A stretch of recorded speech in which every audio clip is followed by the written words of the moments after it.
ছেপ্টেম্বৰ 16 পৰা অক্টোবৰ 2 তাৰিখলৈকে আমাৰ ফিনান্সিয়েল পৰা অক্টোবৰত বিশেষ কাৰ্যসূচী গ্ৰহণ কৰিব বিচাৰিছোঁ। সেই অনুযায়ী আমি বিভিন্ন কাৰ্যসূচী গ্ৰহণ কৰি আহিছোঁ।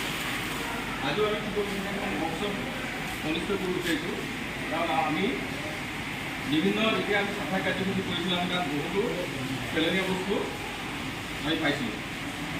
এতিয়া আমি পেলনীয়া বস্তু কি কৰিব, আমি সেইখিনি আমি কিছুমান পেলনীয়া বস্তু আমি মূল্যৱান সামগ্ৰীলৈ ৰূপান্তৰিত কৰিব পাৰোঁ। যেনেকৈ আমি মন্দিৰ যেতিয়া চাফা কৰিছিলোঁ বা নামঘৰ সজাবলৈ আমি বিভিন্ন গছৰ পাত পাইছিলোঁ, হয়নে নহয়? বহুতখিনি গছৰ পাত আমি প্ৰায় 40 কেজি প্ৰায় 20 কেজিমান গছৰ পাত পাইছিলোঁ, হয়নে নহয়? গতিকে সেইখিনি আমি কি কৰিব পাৰোঁ, আমি সেইখিনি জৈৱিক সাৰলৈ পৰিৱৰ্তন কৰিব পাৰোঁ। আৰু এই পলিথিনবিলাক পাইছিলোঁ, পলিথিনখিনি আমি কি কৰিব পাৰোঁ, সংৰক্ষণ কৰি পেলাই আমি পলিথিন যদিও মানে কাম কৰিব লাগে, কিন্তু সেইখিনি আমি ধুনীয়াকৈ কি কৰিব পাৰোঁ, বটলত ভৰাই আমি যদি কি কৰোঁ, আমি এতিয়া ডেক'ৰেশ্যন টাইপ ঠিক বনাব পাৰোঁ নাই?